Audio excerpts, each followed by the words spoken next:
Hi guys, this is your girl Eukaria. You're welcome back to my channel, Educational Talks. Today, straight away, let's dive deep into what we're going to talk about. I'm inviting you to come sit and listen as well. And if you have not subscribed to my channel, I need you to hit that red button there and subscribe and hit the notification button there or the notification icon so that you'll be the first to receive my video or see my video whenever I upload. Now, straight to the point. Symptoms. What are the symptoms of poor study in students or symptoms of poor study habit in students? One is boredom and tiredness. Do you always feel tired as a student to study, sleepy when you want to study, and find learning uninteresting? This is a sign of study habit that is poor, the study habit that is not acceptable. Whenever you want to read, you become tired, you drop the book. I'm tired today. I will read later. Procrastination. By the time you keep on procrastinating, you end up not reading. But why? Do read. It's good for you. The second point is forgetfulness. Do you always find it difficult to recall whatever you read? That is one of the signs of poor study habits. When you find it difficult, after reading, after teaching, you watch the teacher, the teacher teaches, gave assignments, gave homework, you did all this, but by the time you know it, what you have studied had already gone down 50%. From 100% you've learnt now goes down 50%. And when it gets to that curve of 50%, if you don't revisit, it goes down to 20%. By the time you know it, it goes down into into into short memory. Let's say when the you were taught, it was on, let's say, it enters from short memory, term memory to long term memory. So by the time you don't revisit, forgetfulness starts. And then secondly, if after teaching you got everything and you did not make any effort within 24 hours to revisit, everything you learned goes down. That is equally a habit that came up as a result of poor studying, because if you had revisited what you have been taught, that curve, it wouldn't come down from that curve from 100% down to maybe 20%, because from 100 to 50, from 50 it goes down, and forgetfulness takes in from short memory that it goes to the long-term memory and store there. But when you don't revisit, it goes down, and that will be as a result of you not revisiting what you have been taught. So, excuse me, it is equally as a result of poor study habit. The third one is inability to concentrate. Do you always find it difficult to sit down to read for about 1 hour at a stretch? That's poor studying habit. When as a student you cannot sit down and read for a maximum of an hour, so how would you read what will register? How would you put in something there that will go from short memory to long memory and store for a long time? No, you have to do it, and you have to pay attention to your reading habit.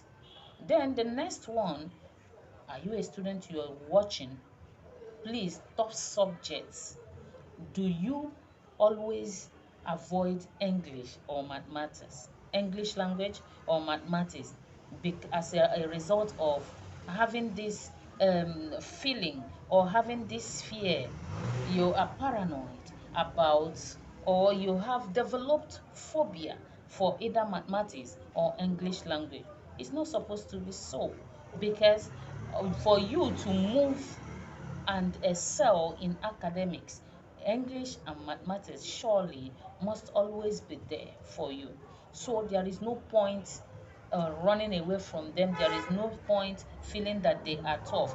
Please face it squarely, and I bet you will get it right. Yeah, the next one is fear of failure. Hmm. Are you always scared during exams? Oh, I will fail. Oh, you have this exam fever or phobia for exam. No, I had a student that had that issue. The student is a very bright one, but as soon as it is exam time, the first day of exams, she will just a kind of her brain will go blank. Fear, even though it is not WAEC, but you see her being gripped with fear, even is something that she knows. Because of that term, exams, everything will go blank. Don't be that type of student. I know it's not her fault. It's a kind of, she needs a lot of encouragement and a lot of follow up in order to wipe off that fear from her memory. Now the next one is, or the next one is playfulness. People that plays a lot.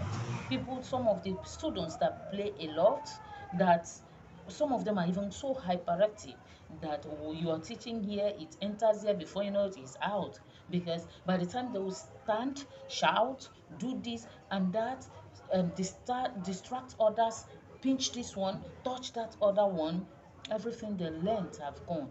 And to sit down and study on their own will be, in fact, will be will be a kind of a kettle of fish to deal with. Another kettle of fish to deal with.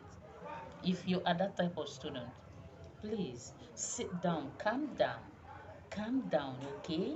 Calm down, and you will get there. So, too much playfulness, watching of television, sending chats, now and again browsing, please cut it down. Get what you want. Be focused first. Get that which you want first, and you will not regret it. The last one, or the last point to talk about here, is defeatist. Defeatist attitude.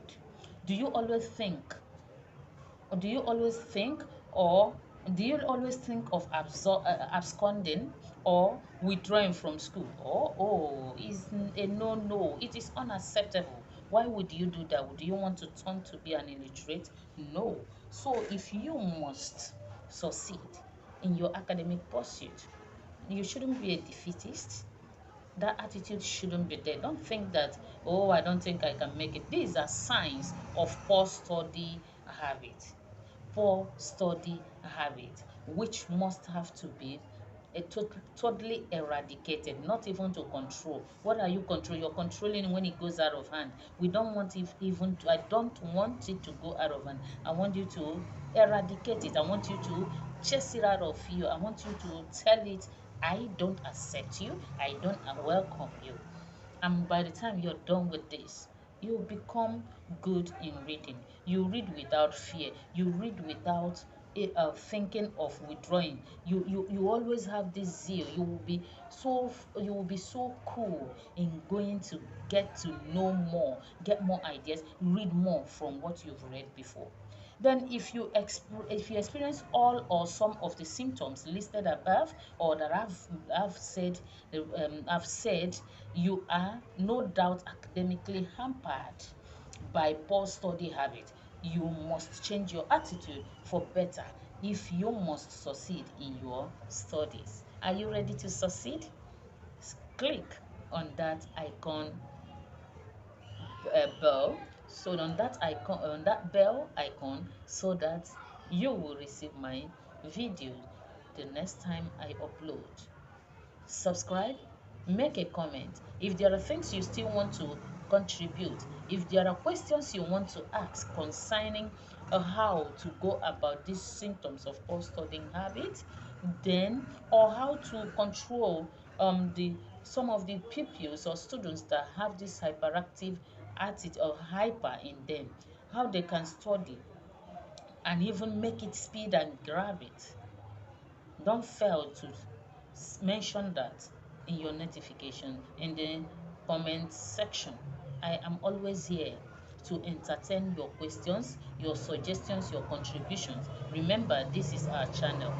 It's for you and I. Until we meet next time, bye for now.